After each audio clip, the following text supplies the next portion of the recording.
je tiens le micro dans une main et le truc dans l'autre. Bon, c'est un peu inconfortable, mais avec les moyens du bord. Je t'écoute. Salut Stéphane, donc je t'appelle pour cette étude de cas pour une question de relation amoureuse. Alors je pose directement ma question, comme ça c'est fait. Et après, Dès qu'on commence à parler, évidemment, le voisin utilise une scie. Attends.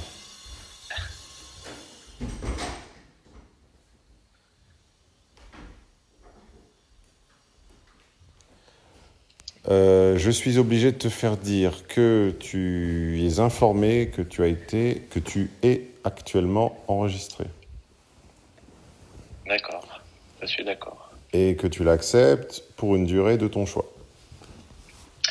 Je l'accepte jusqu'en, 2030.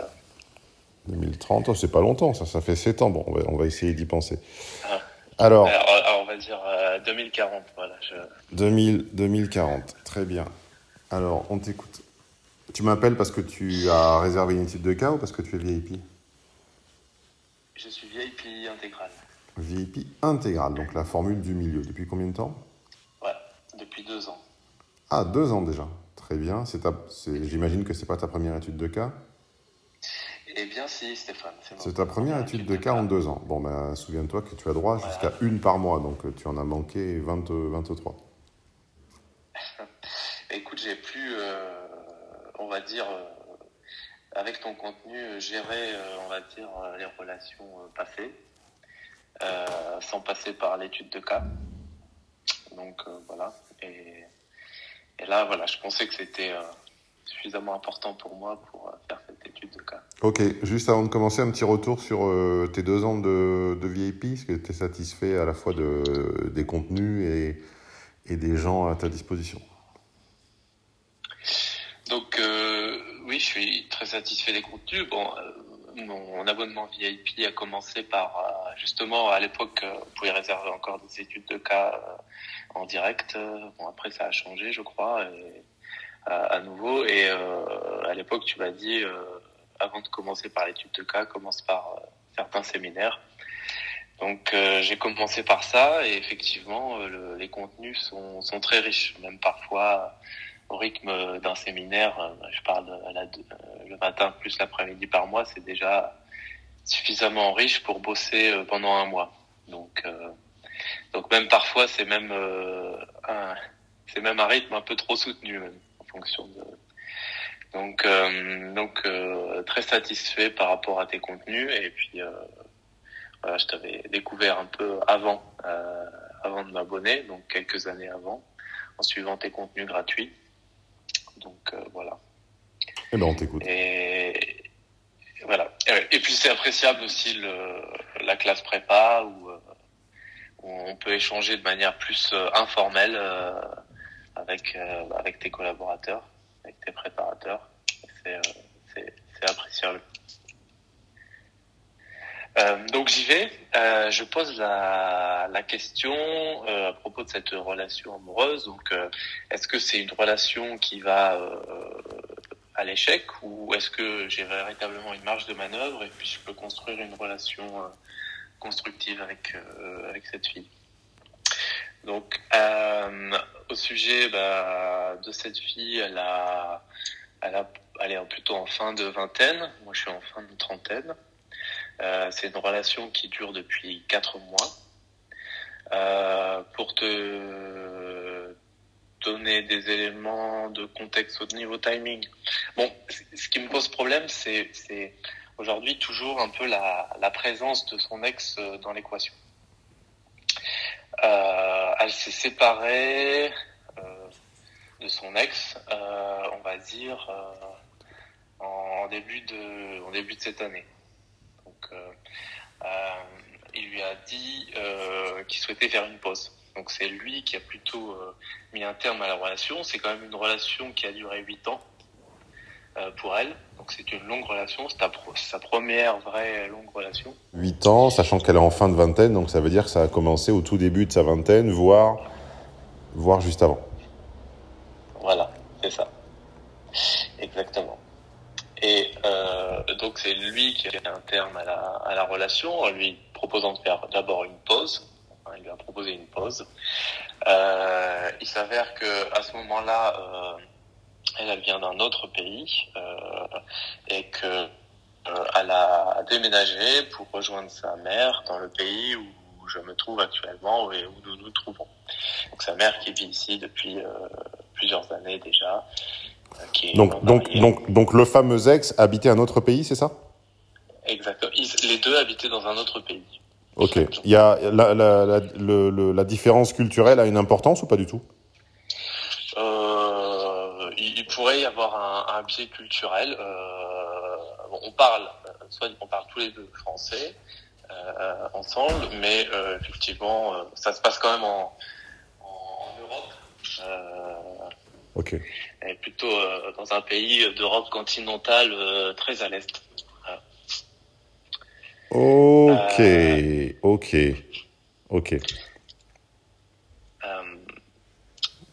Donc voilà. Elle est arrivée ici. Son ex est venu passer. Donc là, on est toujours à l'époque, donc elle est arrivée dans ce pays. Un mois après, elle est venue la voir une semaine. Ils sont restés sur la même dynamique. Il est reparti. Il a dit on continue de faire la pause. Elle l'a rejoint un mois après pour le voir. Et c'est elle qui lui a dit on fait la pause. On continue la pause cette fois-ci.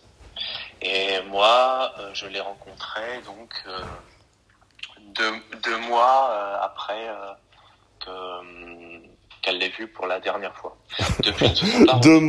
2 mois versus 8 ans et quelques mois. Ouais.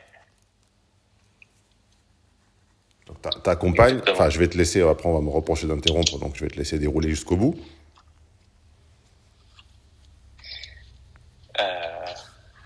Oui, c'est-à-dire que oui, c'est bien ça. Et donc on s'est donc la relation a commencé. Donc là, ça fait 4 mois que nous sommes ensemble. Mmh. Et donc en 4 mois, on s'est vu énormément. Chaque semaine, on a même fait plusieurs vacances ensemble. On a passé pas mal de temps ensemble. Et donc, il y a toujours le fantôme de cet ex qui est là, puisque elle continue, il continue de se parler par message, des fois sur des fréquences plus ou moins longues. Hein. Ça peut être plusieurs fois dans la même semaine où il y a eu des périodes où ils se sont presque pas parlé pendant plus d'un mois. Voilà. Et donc, moi, j'apprécie beaucoup de cette fille. J'ai un gros niveau d'intérêt pour elle. Mais je sens effectivement, et on l'a verbalisé, que oui, elle est toujours sur la réserve, parce que tant qu'elle n'aura pas eu cette discussion avec lui, clairement de dire c'est un stop final, je pense que ça la freine à pouvoir se lâcher complètement dans notre relation. Oui, je m'efforce de ne pas interrompre, hein, donc j'attends, j'écoute. Voilà. Et donc je ne, comment dire, je suis un peu, j'ai un peu là, ça devient un peu plus compliqué pour moi à gérer puisque le niveau d'intérêt est très haut et c'est une fille qui a beaucoup de F et je ne sais pas si je dois comment je dois me comporter par rapport à ça, si je dois juste patienter en me disant un jour le fantôme va disparaître ou si ou si je prends les devants et j'arrête la relation, sachant que je n'ai pas envie que ça s'arrête. Donc c'est plus pour voir comment je pourrais me comporter dans cette situation. Ok, donc là, je suppose que c'est fini. En tout cas, l'exposé de la situation est fini. L'exposé, oui, tout à fait. Eh bien, écoute, tu es dans le cas typique de ce qu'il convenait d'appeler, mais l'expression est un petit peu passée de mode, mais il y a encore une petite vingtaine d'années, sur les réseaux qui n'existaient pas, donc on va dire sur les blogs et les forums, on appelait ça le mec rebond, le rebound guy, c'est-à-dire celui qui arrive juste après, quelque chose d'intense ou de long, parce que ça peut être intense et court, ça peut être long et pas intense, ça peut être intense et long, et ça peut être nul et long, ce qui est le cas le plus rare. Donc tu es juste après le truc long, intense, et surtout long, intense et pas fini.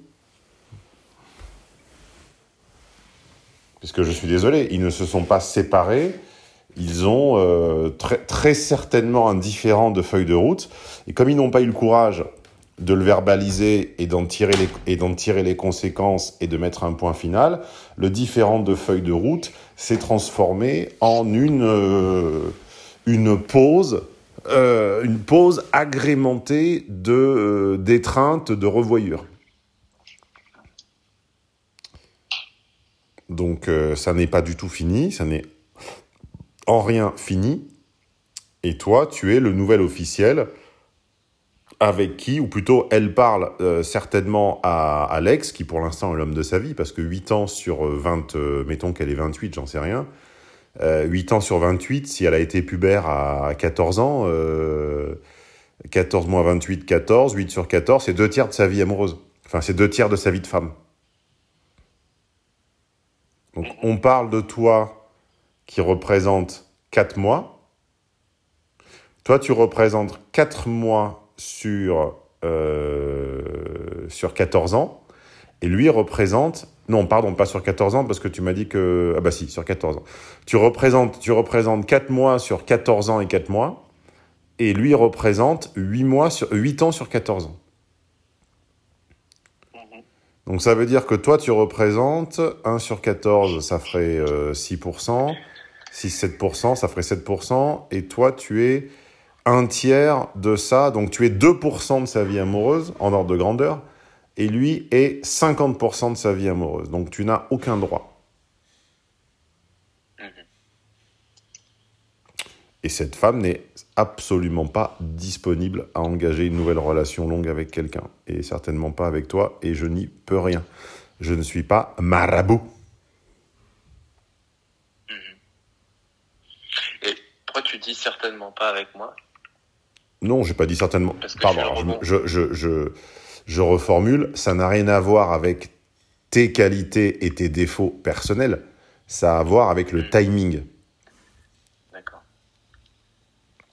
Sauf cas exceptionnel, et en l'espèce, le cas exceptionnel voudrait qu'elle eût mis fin à cette relation il y a des années, mais qu'ils fussent restés ensemble pour des raisons de pure intendance ou logistique, mais qu'en réalité, le différend eût été entériné il y a bien longtemps. Mais ça, c'est un cas assez rare. C'est le cas où quelqu'un, finalement, sort d'un mariage, mais dans sa tête et dans son corps, et de fait, c'est fini depuis 3-4 ans.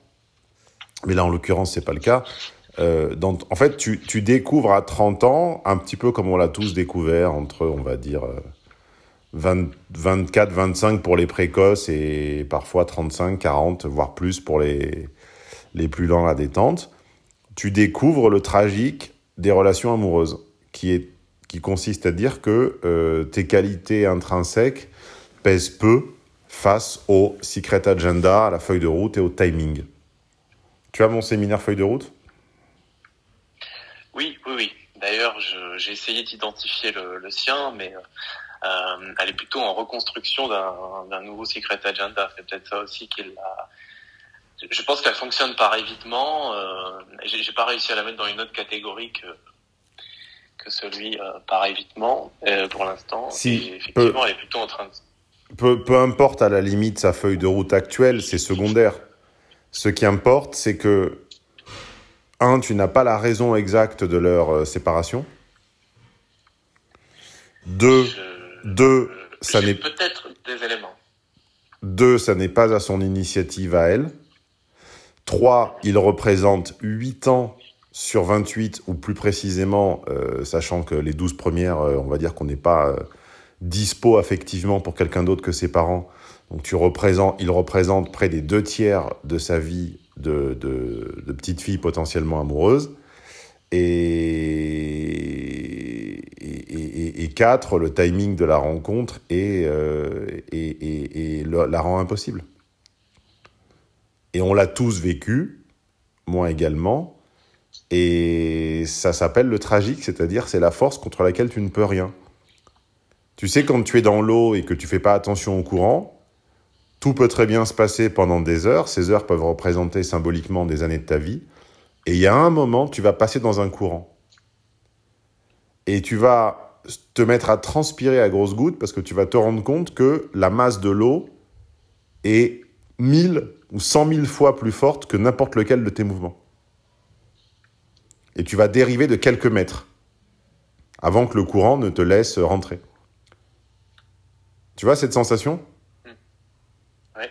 Et ben, la sensation que la mer te déplace comme un fétu de paille, comme le vent un fétu de paille, et ben, c'est la sensation que le jeu des vents, c'est le jeu des timings, c'est le jeu des disponibilités, et ça te déplace comme un fétu de paille, tu n'y peux rien. On a tous peut-être croisé la femme de notre vie à un moment où elle n'était pas disponible, et vice-versa. Il y a des femmes qui n'ont pas été disponibles pour moi au moment où je les ai rencontrées, et moi également, je n'ai pas été disponible à certains moments. Là, tu le découvres, donc ça fait très mal, c'est très tragique. Voilà. D'accord. Mais ce qui est très probable, pour avoir été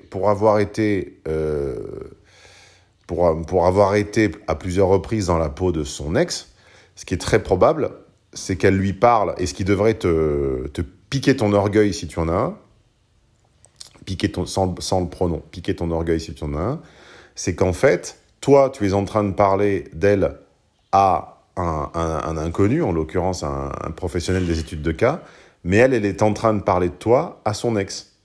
Et elle est en train de lui dire qu'elle n'arrive pas à tomber amoureuse de toi. Et elle est en train de lister tes défauts. Voilà ce qui est en train de se passer.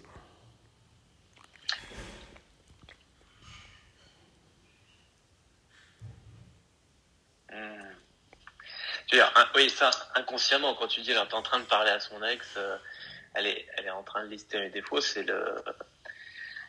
Dans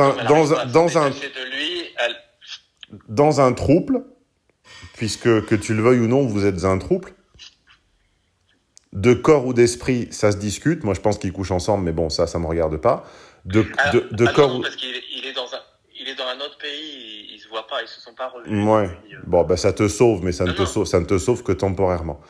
Donc, de corps ou d'esprit, peu importe, vous avez la cinétique de fonctionnement d'un trouble. Et dans un trouble, celui qui a le pouvoir, c'est celui à qui on fait les confidences. Et là, ça n'est pas à toi qu'elle fait des confidences sur lui, c'est à lui qu'elle fait des confidences sur elle, sur toi. Alors,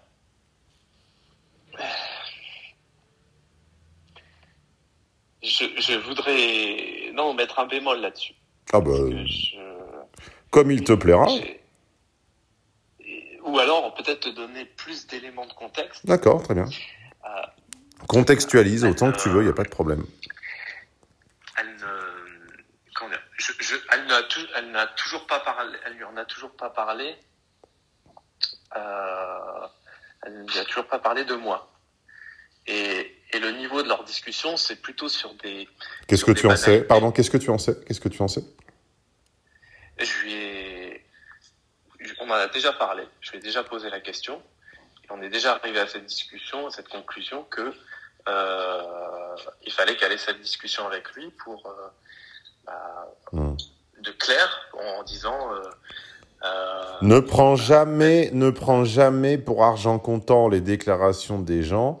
Ils ne disent jamais l'entière vérité et jamais un entier mensonge. C'est toujours un mélange des deux. Euh, Écoute, Stéphane, sur ce coup-là, je suis quasiment sûr à 99%. Eh ben, Je pas sais, moi. langage des femmes, etc. Mais sur ce cas-là, dès notre rencontre, elle m'a parlé de cette situation-là. Donc, je suis au courant de son existence dès le premier jour. Et,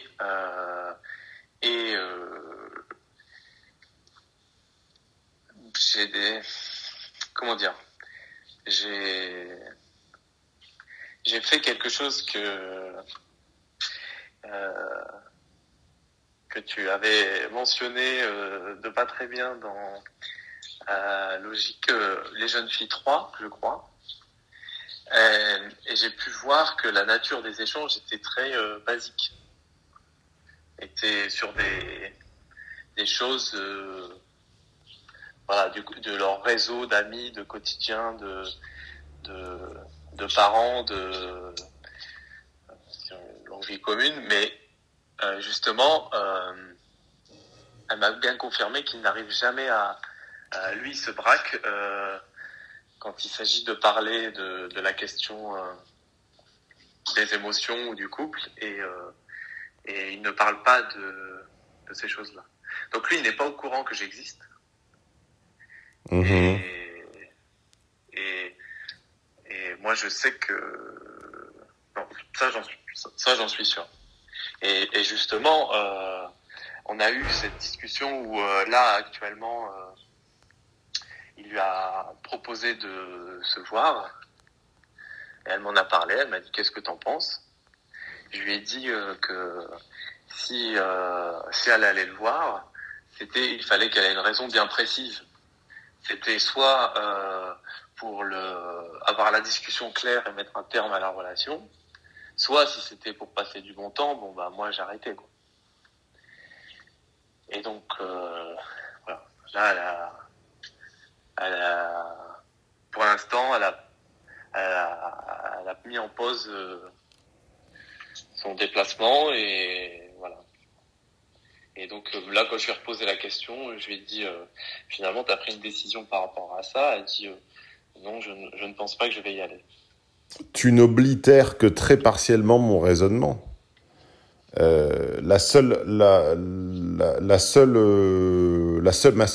de mes hypothèses que tu déments, c'est celle qu'il parlait de toi. Et encore, tu ne le déments que parce que tu as vu certains échanges, mais pas tous. Bon, admettons. Admettons que tu as raison. Il n'empêche que ce que tu viens de me décrire de leurs échanges, c'est un trouble pareil. Et c'est pour ça que je te dis que ça n'oblitère pas mon raisonnement. C'est parce que vous êtes en trouble et elle hésite entre lui et toi. Oui. Et tu viens de gagner une bataille, mais tu perdras la guerre. Tu as gagné la bataille de sa prochaine visite en lui faisant un ultimatum. Sauf qu'on ne fait pas un ultimatum en position de faiblesse. Donc tu perdras la guerre. À plus ou moins long terme. Tu perdras contre cet homme. Et s'ils se voient, il y aura sans doute une discussion, mais crois-moi, avant ou après, ils ne vont pas jouer au domino.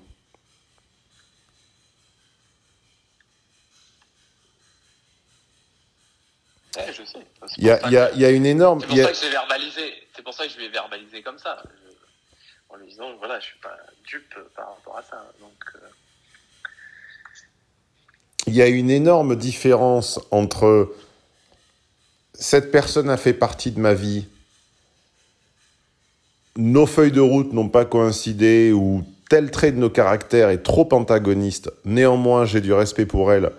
Donc à l'occasion, une fois par an, par exemple lors d'un séjour en groupe ou par exemple lors d'un événement, ça me ferait plaisir qu'il y soit ou qu'elle y soit, fût-ce avec sa nouvelle copine. Ça, c'est quelque chose qui est entendable, qui est audible entre adultes et qui n'est pas une marque d'irrespect, c'est-à-dire un affront. Par contre, devoir faire un ultimatum, ou en tout cas quelque chose qui ressemble énormément à sa, entre guillemets, copine, pour qu'elle ne retourne voir son ex à l'Est que dans un mode discussion chaste, ça n'est pas du tout entendable, et ça n'est pas du tout audible, et ça n'est pas du tout la même chose. C'est un mouvement de faiblesse.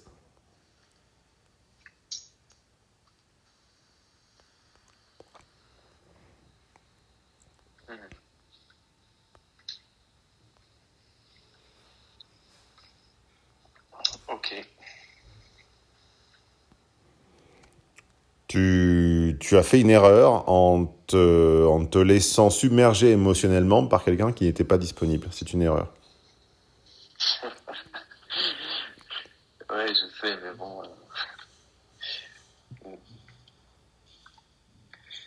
C'est en ça qu'on est humain aussi. C'est une erreur partagée par tous, hommes et femmes, et moi aussi. Mais c'est une erreur dont on se mord tous les doigts. Donc, Avant de vous laisser submerger, assurez-vous que la personne est disponible.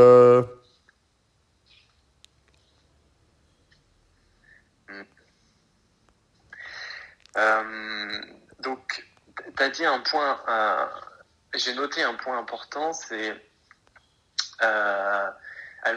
actuellement, elle me compare à lui et peut-être elle relève certains de mes défauts, peut-être pour justifier après son choix d'éventuellement repartir vers lui et ne pas aller D'après toi, dans une relation de pouvoir, qui en a plus? Qui l'a plus le pouvoir?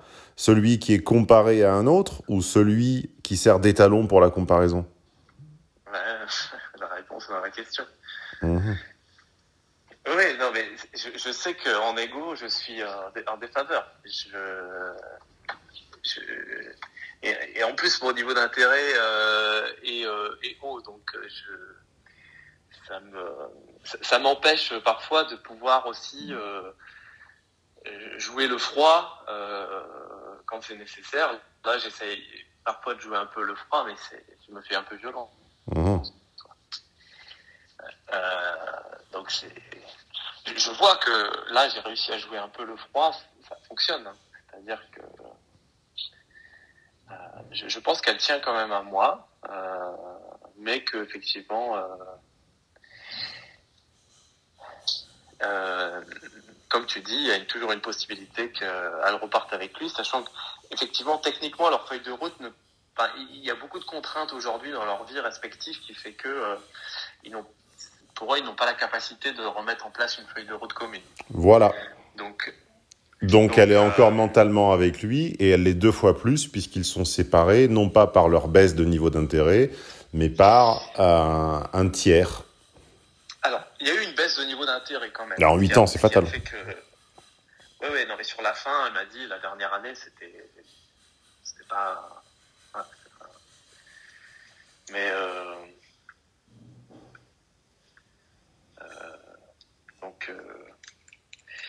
Donc,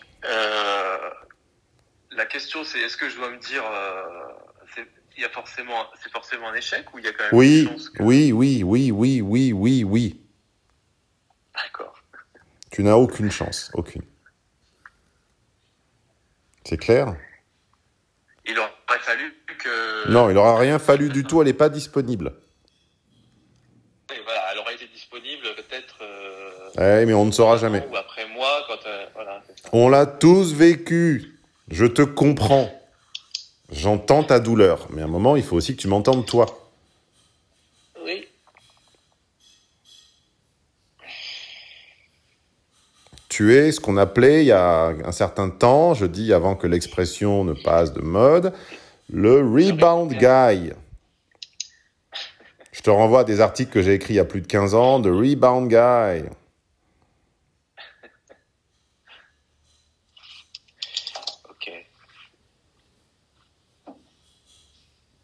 Ça n'est pas clos, ça n'est pas terminé. Ok? Elle n'est pas disponible et je te conseille d'arrêter, mais tu n'écouteras pas mon conseil car tu es trop intéressé, trop amoureux, donc je te souhaite bonne chance.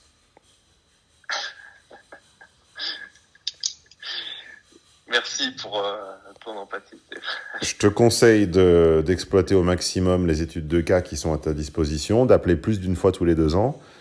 Tu n'aurais pas snobé l'étude de cas et tu m'aurais appelé dès que tu l'as rencontré en me disant attention, attention Stéphane, je suis sur le point de basculer, quelqu'un me rend dingue, quelqu'un est mon type, quelqu'un est mon archétype, elle est pleine de F, elle sent bon, elle me rend fou, mais elle est en pause d'une relation de 8 ans, tu n'en serais pas là. Parce que je t'aurais massacré et je t'aurais tiré d'affaire. Tu ne l'as pas fait, tu as attendu d'être dans le chaudron jusqu'au cou. Bon, bah maintenant, bonne chance. D'accord. Merci. Tiens bon, tous les chatons, là, tous les petits singes, dans les commentaires, vont non seulement te remercier d'avoir accepté la diffusion, car tu n'étais pas obligé, bien sûr, et également, ils vont t'encourager, te donner de la force. Donc, va voir les commentaires et je pense que collectivement, on va essayer de te donner de la force. Merci Stéphane. Bonne chance, ciao. Salut, ciao.